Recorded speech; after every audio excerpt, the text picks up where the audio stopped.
For the best Arabic online courses, visit www.maysor.com. There's not another single soul that can come close. He's happy they're together, but he wants to be in Jannah most. A paradise so exquisite, feel it so near. And if he leaves before her, he'll be waiting till her soul's there.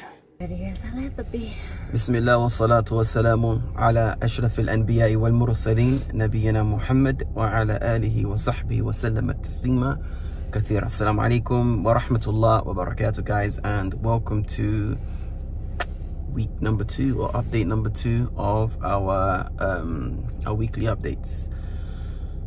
You don't want to say Assalamu alaikum, what they say? Assalamu alaikum, everybody. So I wasn't sure if you were doing it for both of us. Got you. Assalamu alaikum, everyone. Alright, so I think we kind of left, if you remember last video or last vlog last week, it's gone quick, right? Yeah.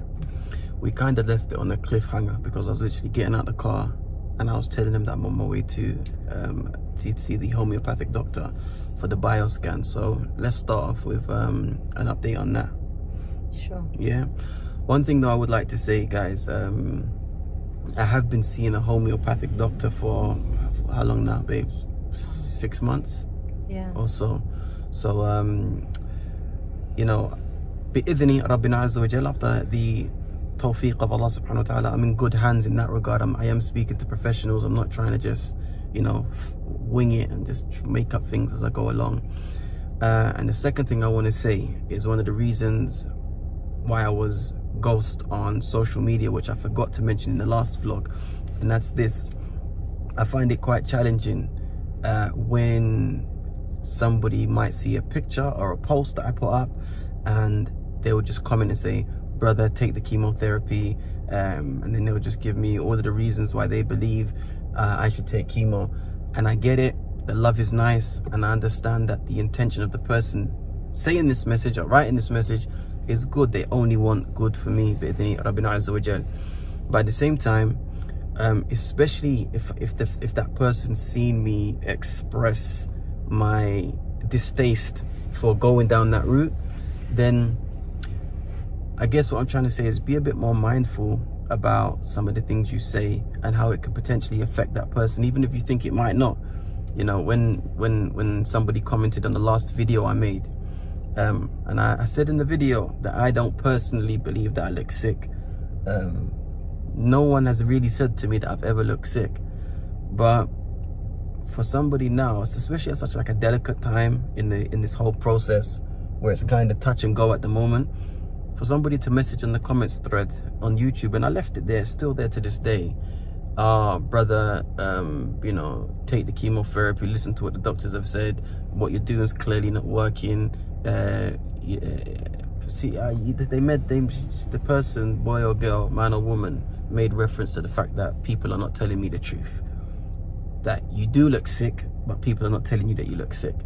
Now, I'm absolutely fine with you having that opinion. Anybody can have an opinion about me, good, bad, or indifferent.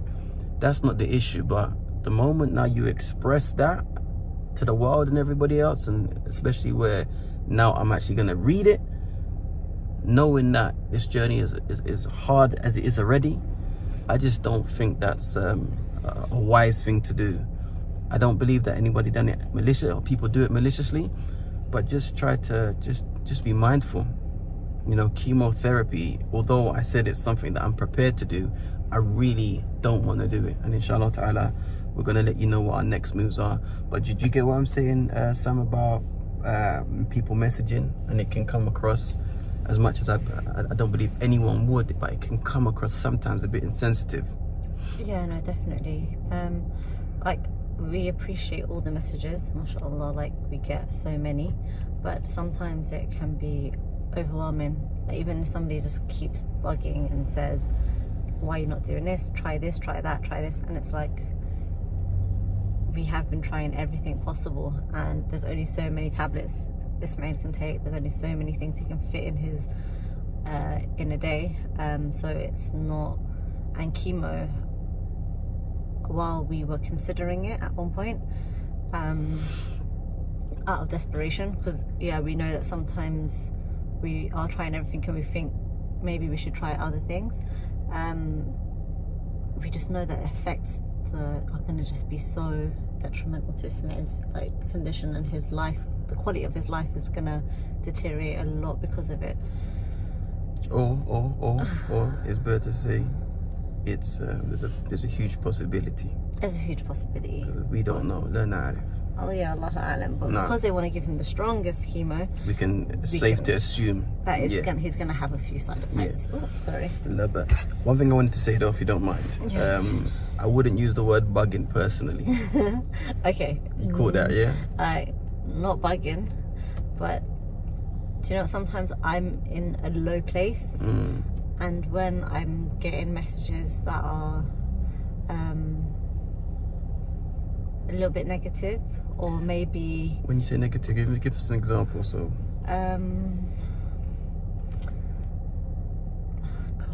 negative, would you say it's somebody's being negative, or somebody's coming across maybe unintentionally insensitive, yeah, or unintentional or untactful? yeah, If that's a word, untactful. maybe I don't think anyone's going to be negative, and I think negativity it's perceived is differently by perception. yeah. Yeah. But I feel what you're saying though. I think so what's the solution then? So you're gonna have obviously people that are gonna want to message you, but at the same time they're not gonna want to, as you said, bug you.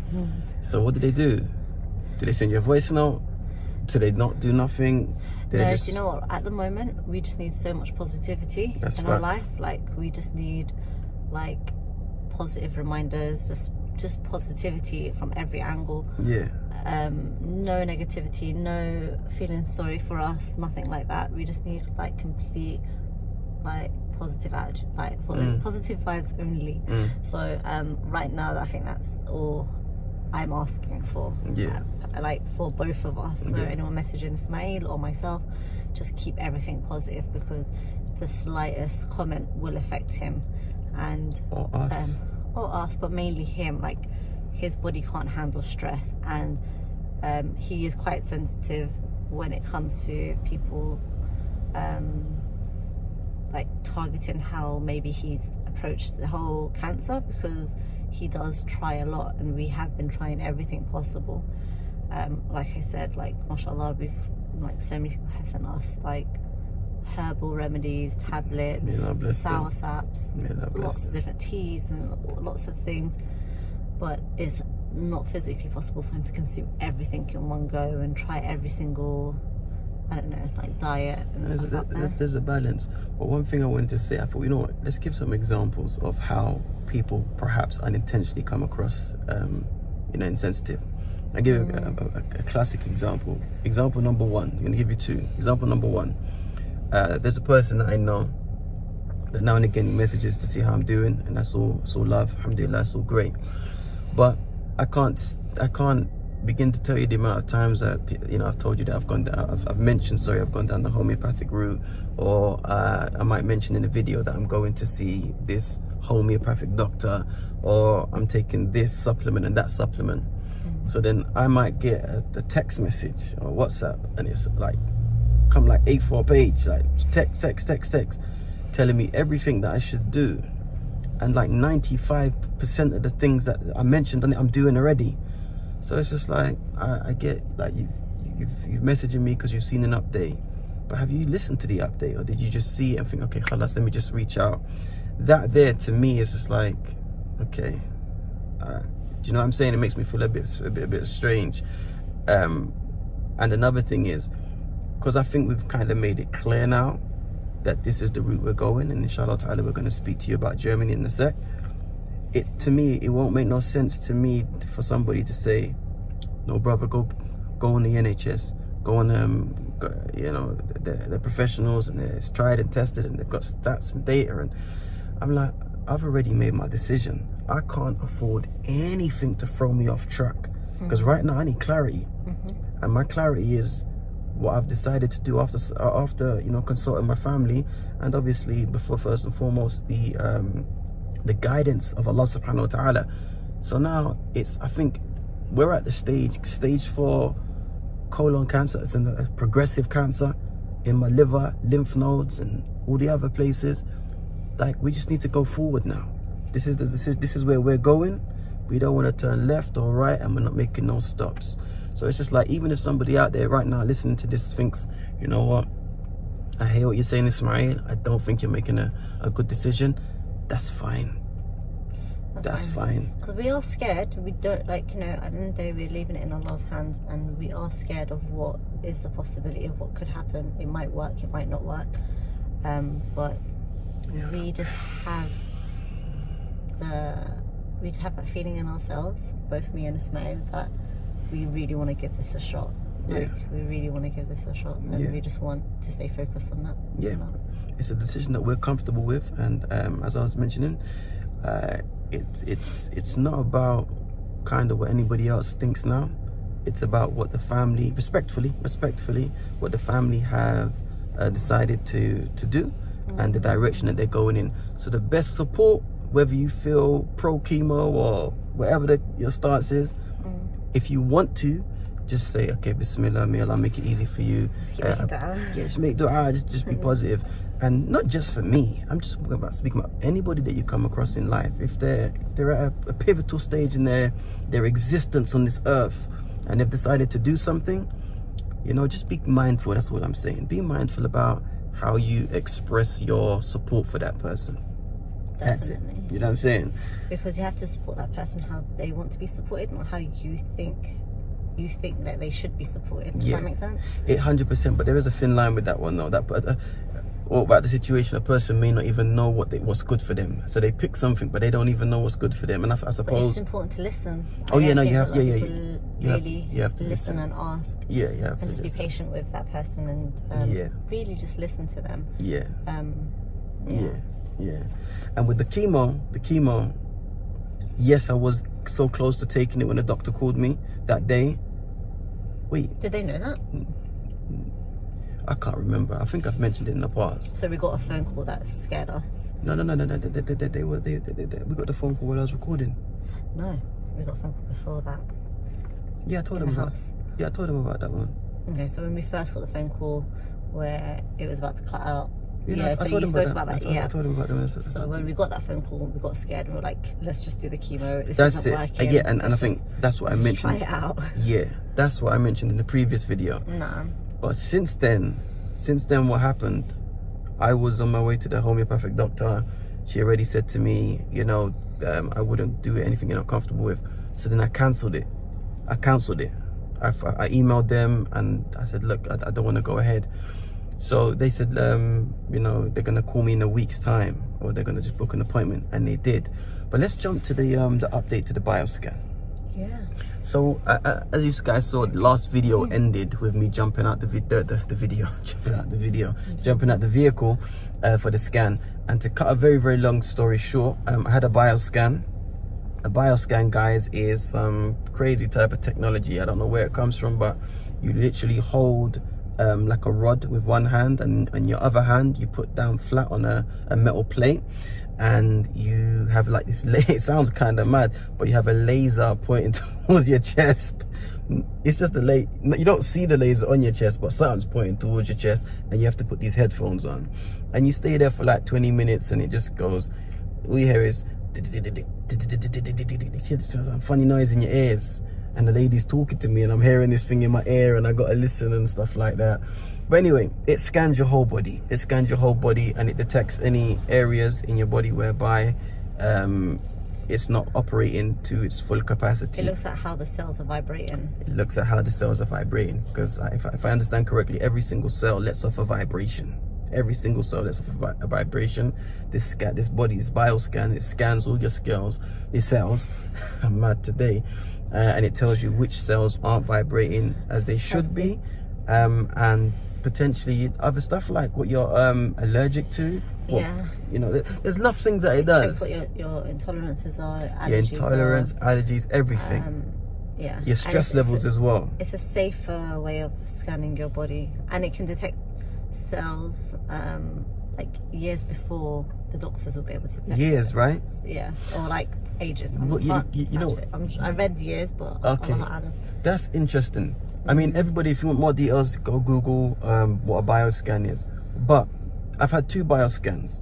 One was like when I first started seeing it. It's the first thing I had with this doctor, and she said to me, and she reminded me after the second scan that I had an oncovirus in my Liver. it must have been my liver. So she saw it from before the NHS. In October, I think October. It would have probably been maybe slightly before October, but I look at it maybe like late September, I think it was. But in any case, she said I had an oncovirus, and I was like, what's an oncovirus? And she explained it, but I even forgot that I had it. And then it was like months later, the NHS picked up that it's now gone into my liver. Now, here's where things get a bit interesting. I'm doing the scan, and there's a screen that she's got her laptops hooked up to the machine, and there's a screen, and on that screen it just shows general pictures of the human anatomy, right? And then you see these these color-coded squares pop up, and these color-coded squares represent something. So like, for example, black represents something negative and green will represent something positive, in terms of the functionality of the body. So she said that just because you might see a black sign, it's not indicative of a disease or anything like that. It could just mean that the body's under stress. Guys, let me tell you, the first time I did it, it kind of looked like a traffic light. You had like all these different colors, some black and all these other colors. When I did it last week, this day last week, I just saw a whole bunch of black squares. I ain't even joking, Sam. Black. And I'm like, is this machine malfunctioning or something like that? She said to me, you're stressed, aren't you? And I was like, no. I said to her, why is it so black today, man? And then she goes, it's okay, it will change. But it didn't change, it just kept saying black. She goes, are you stressed? I said, well, I feel fine, but maybe. She goes, like, do you want to go wash your hands and start again? I'm like, no, I'll be all right. At the end of the scan, 20 minutes done, she basically interpreted the results, and then she sent it to Russia for like a second opinion. When she interpreted the results, she was like, your body is clearly under stress. And that made me sad, because I'm not doing anything that I don't enjoy doing at the moment. And the thought of giving up LMA or giving up Mace or Arabic, whilst I understand the logic behind it and it's the most practical thing to do in my situation, it saddens me that I may have to give it up, and then something else could happen that I don't want to happen. Do you know what I'm saying? It was a guarantee, like, to give up LMA, give up Mace for X amount of time, and then everything's going to be okay. That would be easier for me to deal with. But because I don't know, it makes it that much harder to think about stopping, because there's still so much to do in whatever time Allah subhanahu wa ta'ala has decreed. So she said it was a lot of black stuff there. Black cells are stressed. And then when she sent it to Russia, then she sent it back to us. Russia said that they can see that there's something in my liver and in my lymph nodes. I think she might have said some malignancy in those two areas. But it doesn't compare. It doesn't coincide with how the imagery of a patient that has supposedly got stage 4 colon cancer, that's at your stage of diagnosis and prognosis, it should look. It doesn't coincide with that. She goes, we can see stuff, but not to that level. So then that just had me all confused. Because the level that the NHS have told us is like got months to live. You need to take the chemo. If you don't take it, it's I mean, you guys heard how the doctor spoke. And that's what I've been hearing near enough for 2 years. So now you say to yourself, well, how do you feel then, Ismail? How are you feeling? And I say, well, with the exception of the lymphedema, I feel good. But I have started to get some back pains. But the lymphedema's gone up to my belly now, my back. So I don't know, is it because the cancer's in my bones, as they say? Or is it because the lymphedema, the liquid now, the lymph fluids moved to places and it's causing me some pain? I really don't know, guys. So I'm as confused as you guys are. I hope we've explained ourselves clearly. Yeah. So anyway, that was the results from the bioscan. So we've kind of left the office now, gone back home, and we are now planning to go to Germany, as I mentioned towards the end of the last video. Why did we choose Germany? Because it was recommended. It was recommended by the homeopathic doctor, and she sent us a list of hospitals, and I'm gonna have to give you your flowers now, B, because the reality is this: even though she sent it, I don't know why. Maybe because I'm just in a funny space. I did not proactively call. I didn't call no clinic in Germany. It was Sam. So respect for that one. Ouch. She called them, and I mean, one day I was doing some work, and I just said, "Guten Morgen." Yeah. Can we get back to the script? Sorry, go ahead. Anyway, she basically, respect. I really appreciate that you are the one that initiated it. Then once you initiated it, it made me so, I was like, rah, this is serious. It made me wanna, like, you motivated me basically more to do it. So I want to say thanks for that one. No, yeah. Do you know what? I was at a place where I was so scared, and I just, the NHS was scaring me, the way that you were reacting to Ismail's diagnosis, and also when I saw the stress levels on his results, and I can see that, although this is before, by the way, when he said that we're thinking about taking the chemo, I can see that he wasn't 100% comfortable with it. I can see that it was stressing him out. I knew that he just was not happy with it, and if he was to go ahead with it, because they were moving very fast with how quickly they were going to start the chemo, we were like days into, like, before receiving the PICC line to get the chemo for the next day. Yeah. So it was quite quick, and I just wanted to give him options. I just wanted to make sure that he didn't feel like he was bullied into that path. So I thought, while I was downstairs, I was like, let me just call them, let me see what they're about. And I just looked at a few of the clinics. She sent us a few clinics, and I was like, she said this is the highly recommended one. So I just thought, let me just go with them for a minute, call them up and see what they say. And she sounded nice. And everything sounds, and I think that's important. Like, let me quickly just jump to this and we go back to that. Sorry. I don't know across the board, but the service you get for private care is really, really second to none. And it hurts. I mean, this is no way a dig at the NHS. I love the NHS, babes. After Allah, they helped save my life, and they controlled a lot of painful moments in the hospital for me. Yeah. But they're just paid so much. They're overworked and underpaid. Yeah.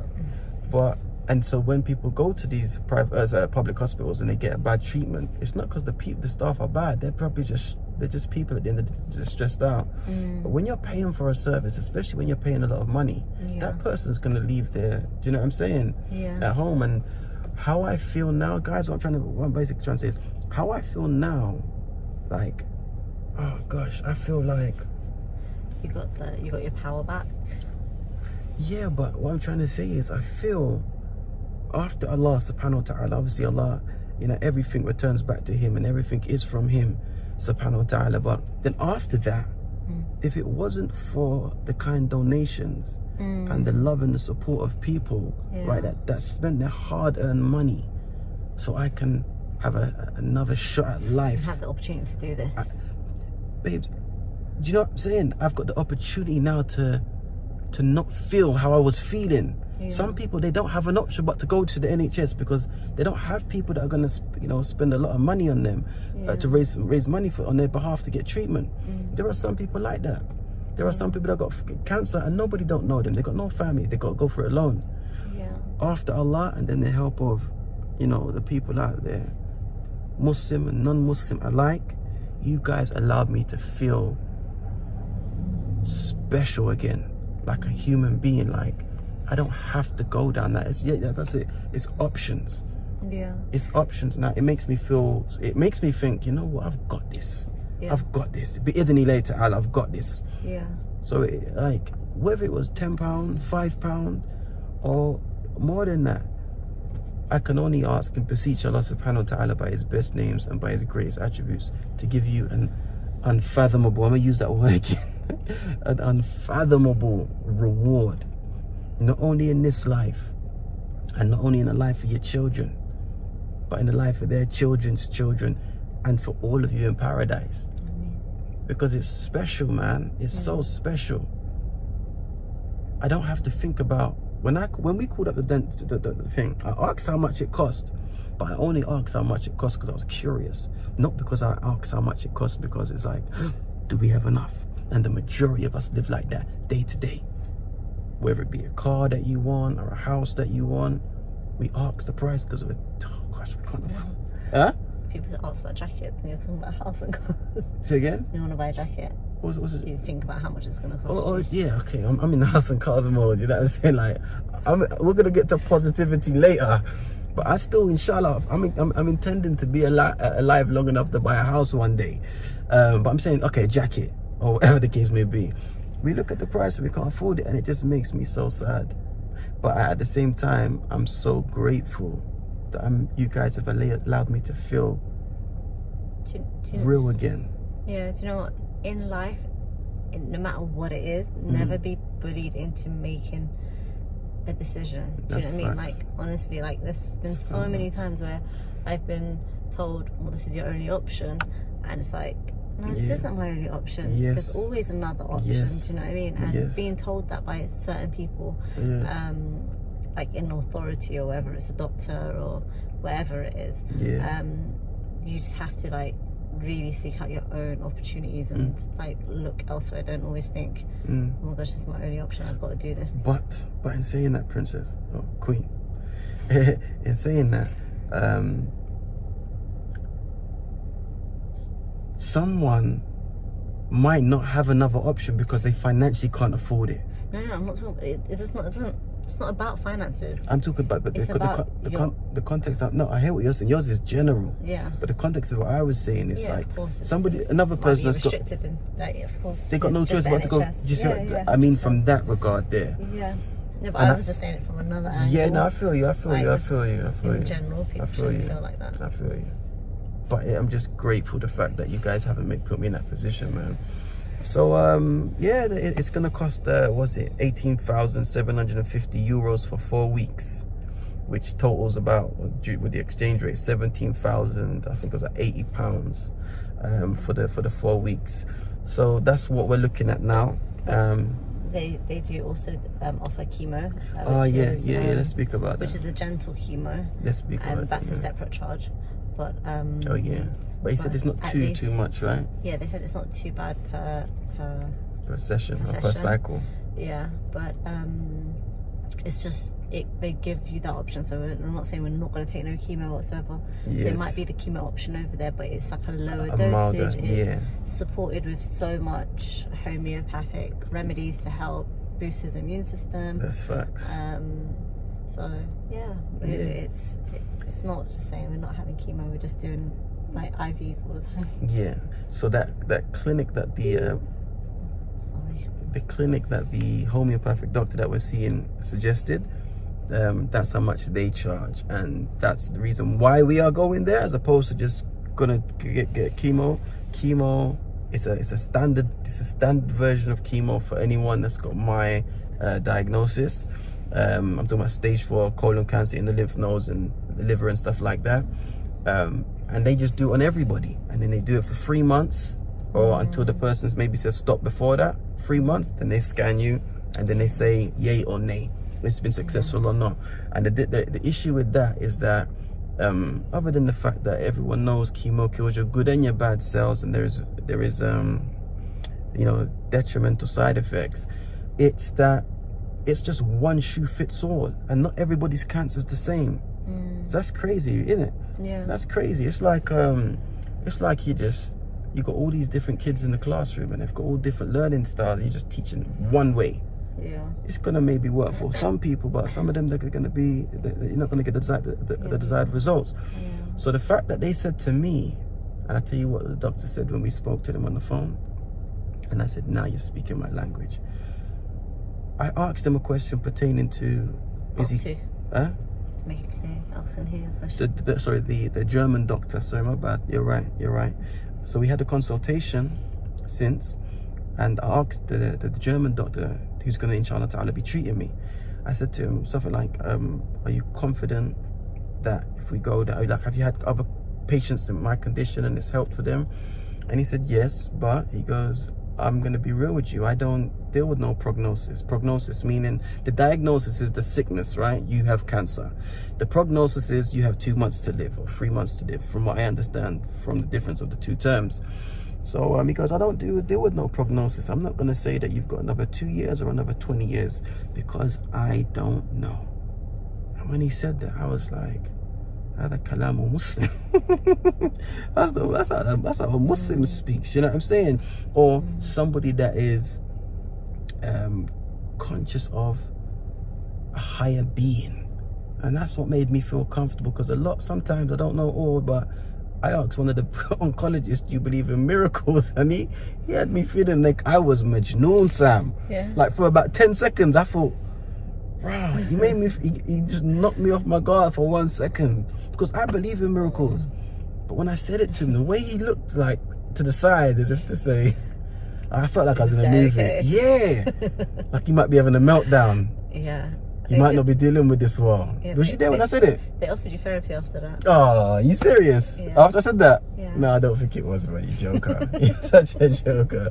It'd be funny if it worked like that, but I don't think it didn't happen like that. Yeah, so gosh, I lost my train of thought, Sam. Where were we? So you were saying about the German doctor and how you Yeah, so he's Kalam Muslim. His speech was the speech of a Muslim. And I was like, yeah. And then he goes, look, man. I said, yeah, I told him I got back pain. I said, I got the lymphedema. He said, look, this is what he said to me, guys. I'm just transmitting what he said. I don't know if it's 100% true, but I assume it is.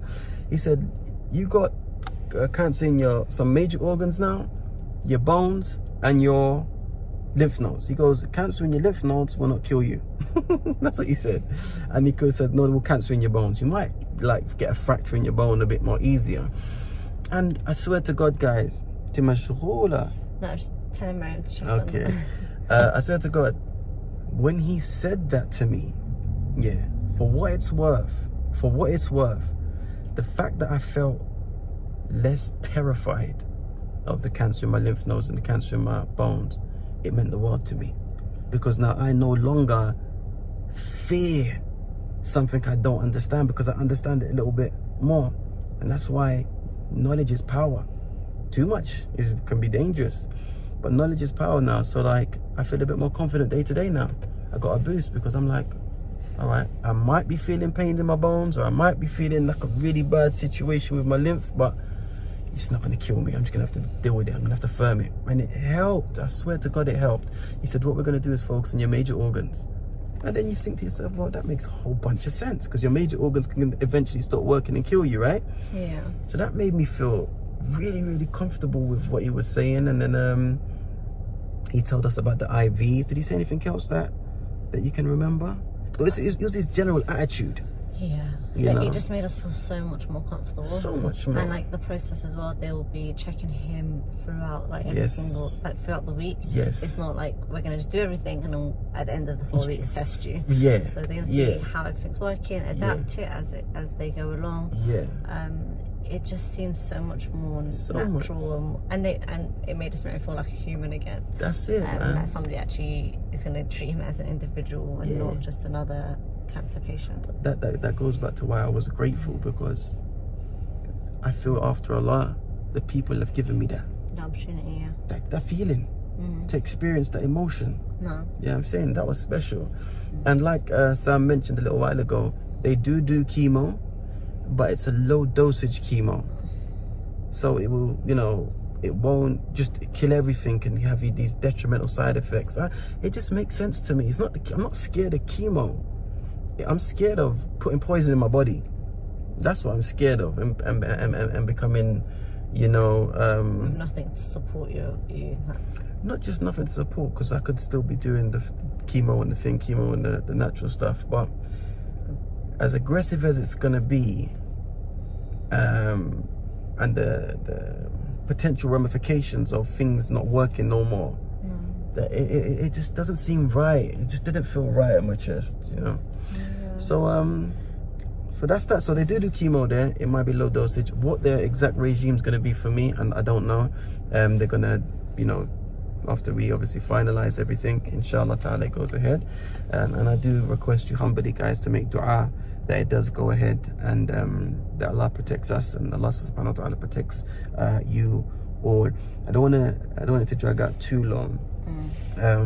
But yeah, with regards to the NHS versus the private sector, yeah, it's just a big difference, man. A big difference. How's your week been, son? Let's see your week first. My week's been quite interesting.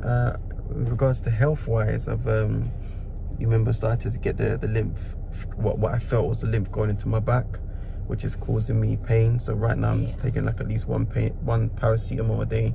I don't really like to take it, but you know, it helps me get through the day.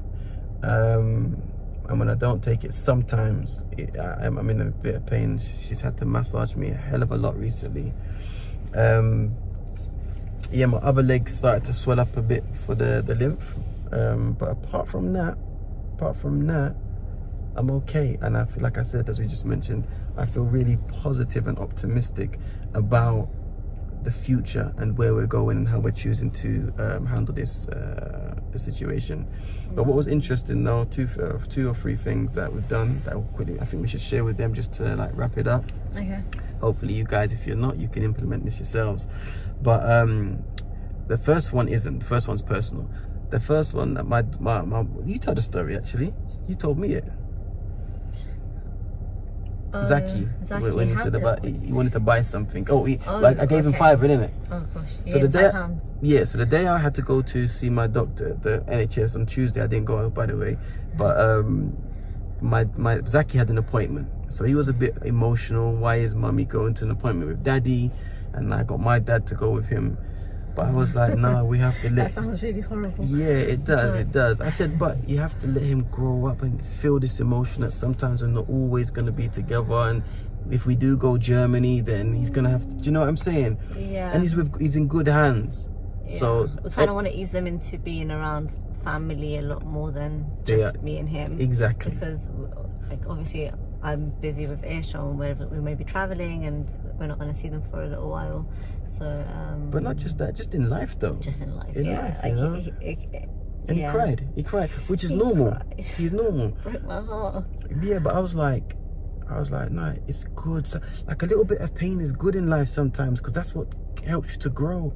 You don't grow and become like a person, morals, unless you've been through different emotions and you learn how to deal with them. That's just my opinion. That's my opinion. Yeah, but it's hard. Like, to me, I was just like, oh, maybe I can drop you there, yeah, and then I can come back and then take daddy, and then I'll come back and pick you up from there. I'll drop you and granddad. Yeah. So I won't be there with you, but then at least I can drop you and I'll pick you. But anyway, what you feeling is that's what every single mum probably would have felt. It was a bit hard, but so then Ismail was like, oh look, I'll give you £5 to get yourself something to eat straight after your appointment. Because he was fast and I wasn't bribing him. He had to fast. It was like, let me take mummy today, you take a £5. I don't bribe my kids like that. No, so he had to fast for his appointment. So then so Ismail was like, I'll give you £5 to get whatever you want to eat afterwards.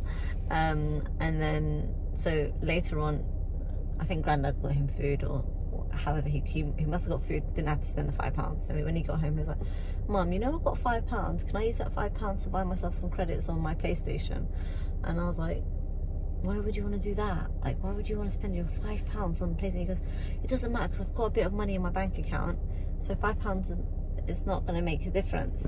So I was just basically trying to teach him that no, £5 does make a difference. Save it and buy something worthwhile. You don't need to spend it on this PlayStation. I'm against PlayStation generally anyway, but they've got one, so alhamdulillah. So then I was trying to get him to calculate how much you want to spend on your PlayStation monthly, and he was like, £20. I was like, oh, okay, £20, that's a lot of money on PlayStation a month. Okay, so how much does that calculate to be for the year? And then he was just like 240. And then I said, okay, how long do you plan to be paying for these things on? But he goes, for the next 4 years. So I was like, that's nearly £1,000. So then he was just like, oh, that's a lot of money. And then he said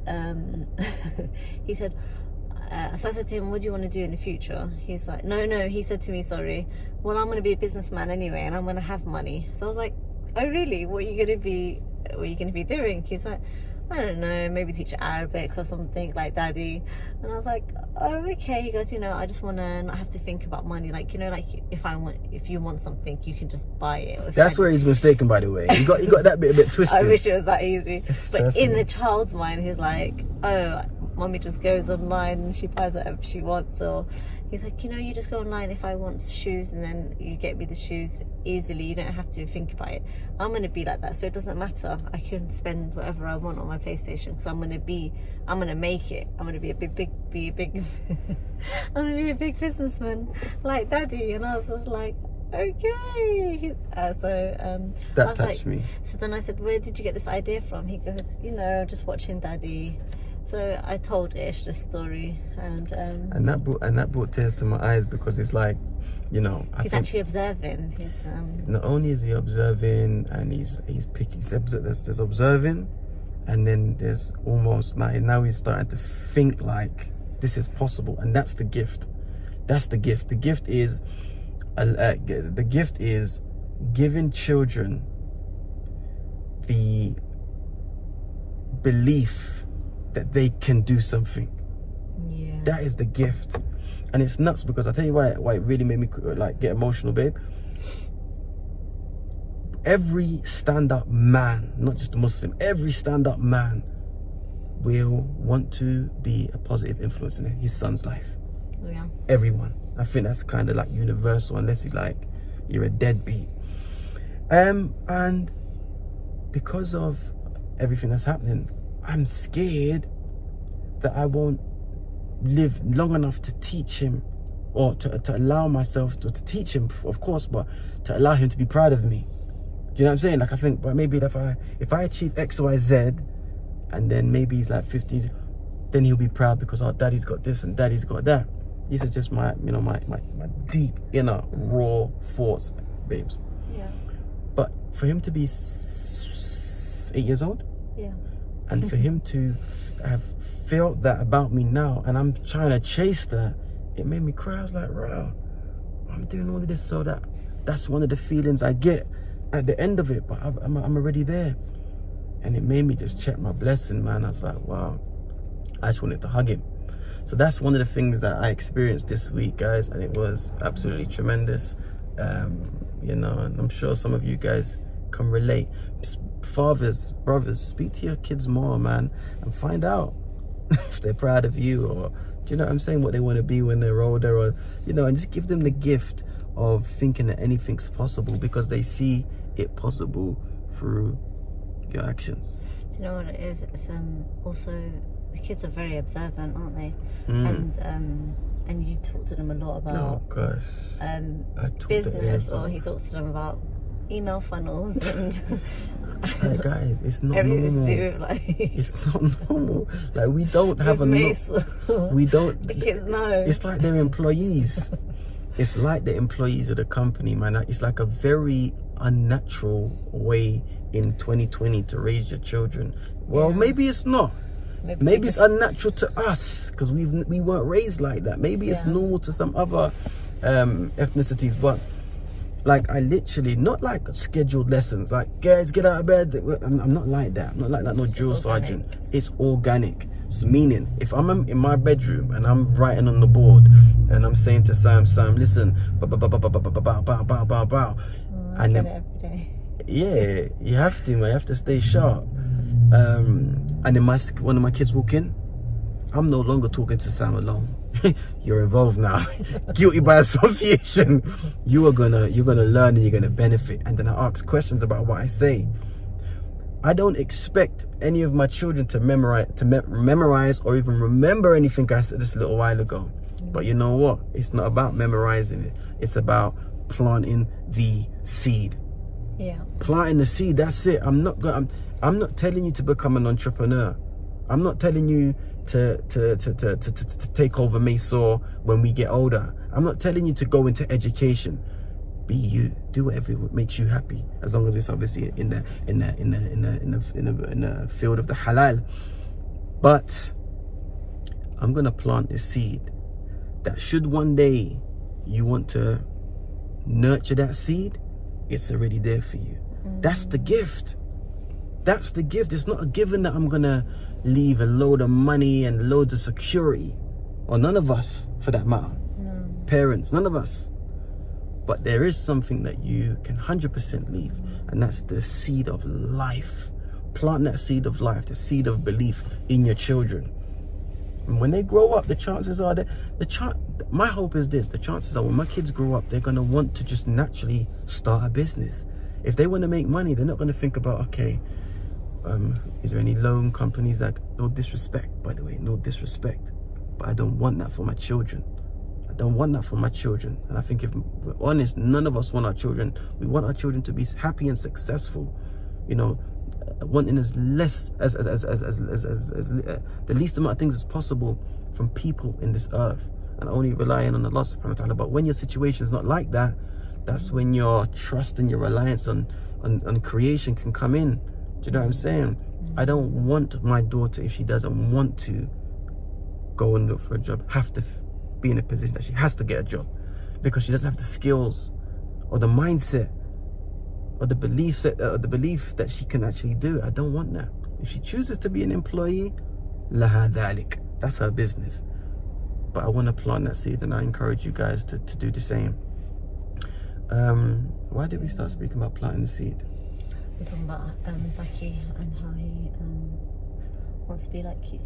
Yeah, I mean, it meant the world to me, man. It meant the world to me. Like, that was definitely one of my life goals. I just need to hear it from the other four kids now. Do you know what I'm saying? The next thing is that what happened was yesterday, like, we've been spoiling the kids a bit because obviously we're leaving soon, so we're just trying to, you know, give them good memories before we go and not be so draconian, which sometimes we might seem to be towards from our kids' point of view. Especially with homeschool. Like that. Especially with homeschool, bedtime, what they can and what they can't eat, what they can and what they can't watch, what they can and what they can't play, who they can and who they can't play with.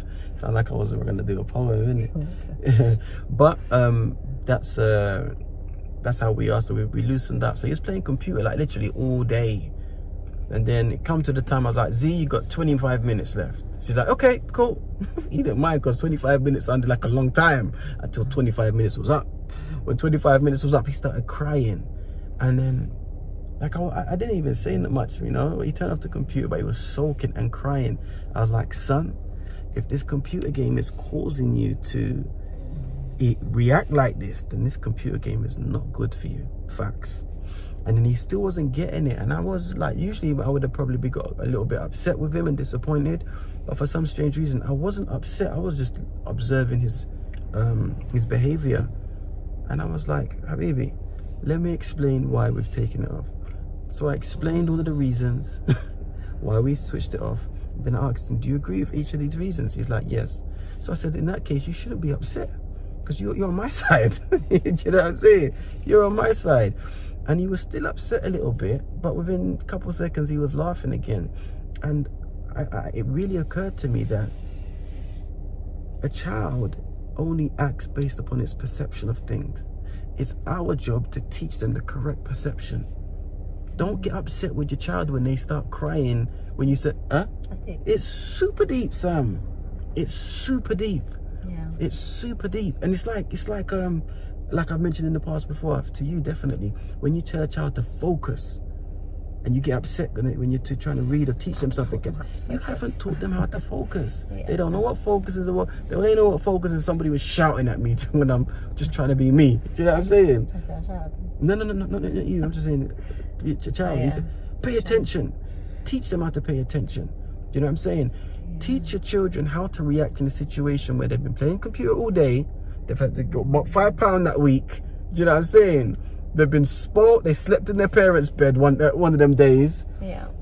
Like, should you be acting like that? But a child, they don't think like that. Naturally, they just think about what's happening now. They know the love's there, but they only think about the here and now. So you have to teach them, son, daughter, this is how you have to act. You might be upset that you can't play a computer, and that's absolutely fine. That's absolutely fine. But what's not fine is how you're acting.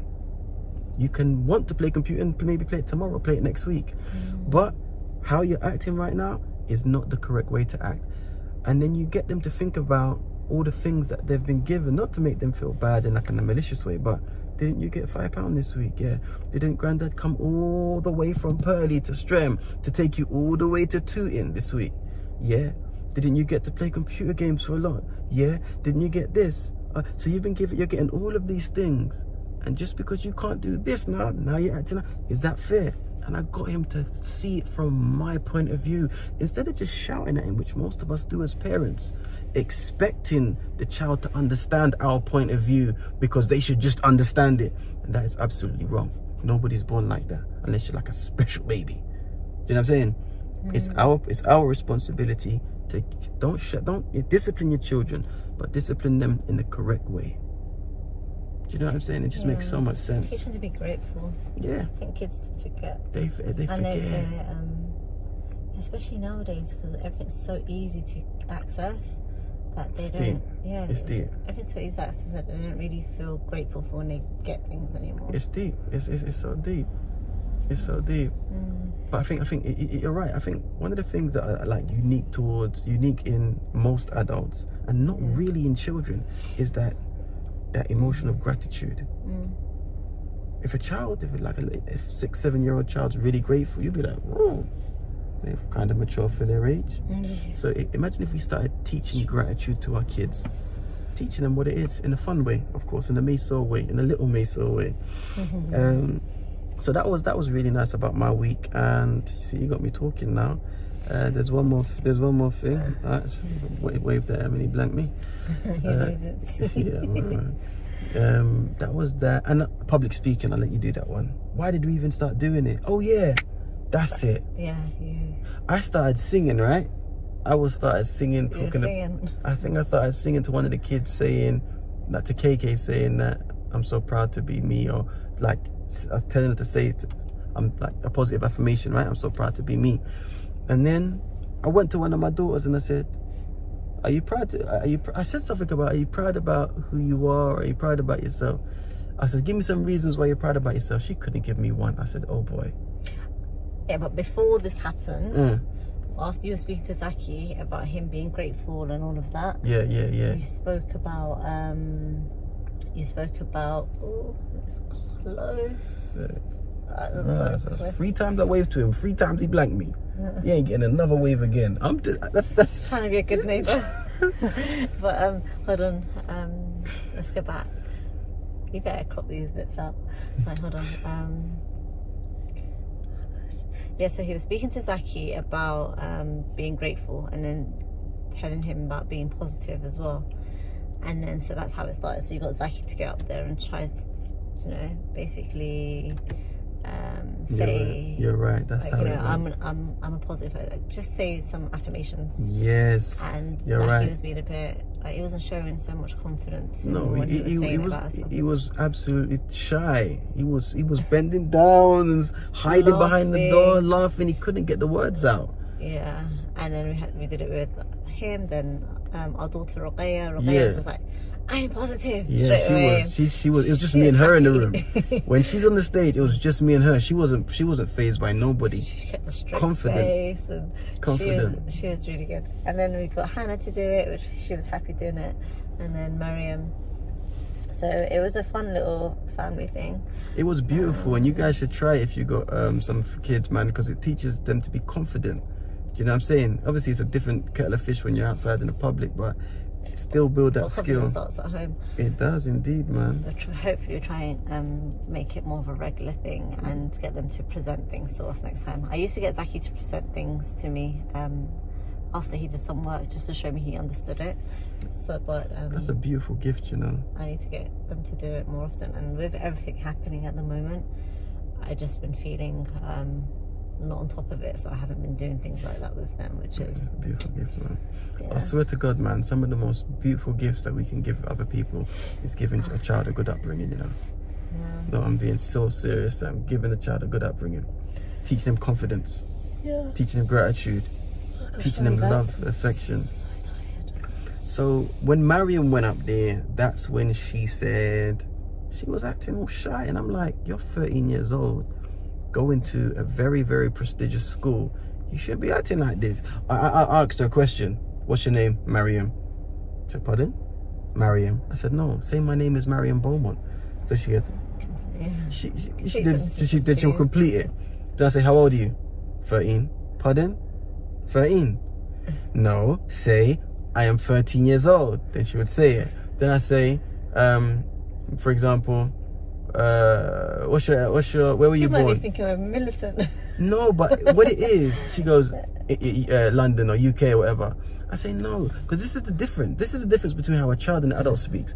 A child, generally speaking, will just give you one word answer. Don't speak much. But as you get into adulthood, you start to, you know, have a conversation. Sometimes when you're chatting to a child, or speaking to a child, it doesn't feel like a conversation. Because you're the only one that's speaking and the child just answering, yeah, no, maybe, I don't know. But then when you start to speak to an adult, there's conversation here. And the next stage is encouraging Mariam to say, oh, what's your name? Do you know what I'm saying? Yeah. But she was just giving me one word answers until like the 9th time she kind of clocked onto what I was actually saying, that no, say it properly. And it was just beautiful. Then when I asked her, why are you proud of yourself? And she said, I can't think. Then I made her get an A4 piece of paper out. And I said, listen, I wrote, I am proud to be me in a bubble. And I've done 10 like spider legs sticking out. And she had to write 10 reasons. She got to 8 and she goes, I can't think of no more. I said, think of the other 2. She goes, I can't think of no more. I said, my battery's got 1%. My iPad had 1%. I said, if it dies, you're gonna have to do the whole thing again. You know, she said to me, I'll do the whole thing again then because I can't think of any more. It was like the total opposite response. And I was like, okay. I said, but me, I said, think out the box. She goes, I can't.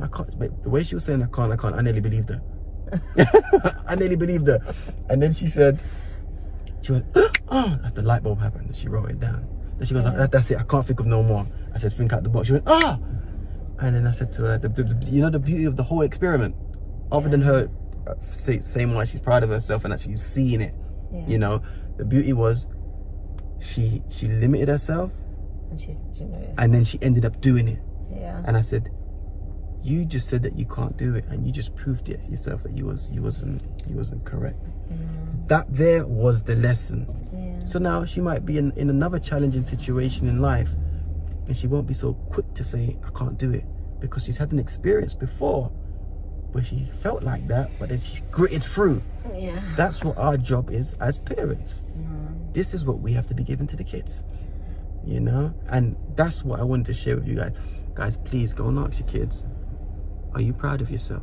And if they say yeah, ask them why. Give me a few reasons and see what they say. That could be the early signs of low self-esteem. And Allah knows best. Babe, we've ended up doing this for like nearly an hour. It's mad, when right? We said we were going to do 15 minutes, man. Gosh. Right. So, how was your week, man? Oh, man, my week's fine. You're wicked. All right. Because of the time, I'll let you squeeze. But last but not least, guys, we just want to say a big jazakumullahu khaira for everything, for even caring, for watching this video, donating, sending love, du'as, everything. That's what we want to say. And I don't think, obviously, after Allah subhanahu wa ta'ala, if it wasn't for how you guys have got together as a community, I'm talking about you guys, Muslim and non-Muslims alike, because there have been non-Muslims that donated, you know, family, friends. If you guys, after Allah, didn't do what you've done, I don't think you will see us here as you see us here, smiling, laughing, joking, and being so transparent. So you guys should feel so good about yourselves because you've helped this, what you see here. How we're dealing with this, in some capacity, is a reflection of the love that you've given us. And that's powerful. That's powerful. You're going to say Subhanakallahumma wa bihamdika? No, leave that to you, mate. No, bismillah, come on. Leave it to me. Come on, it's alright. It's nearly been an hour. Leave it to you. I'm going to say it this time, but next time you're going to say it. If there is a next time. Hey, what are you saying, say? What you trying to say? Subhanakallahumma wa bihamdika ashhadu an la ilaha illa anta astaghfiruka wa atubu ilayk. Take care, guys, and I hope you've enjoyed. Don't forget to click like and subscribe down below. below, and if you care, share. Assalamu alaikum. Assalamu alaikum. Alaikum salam.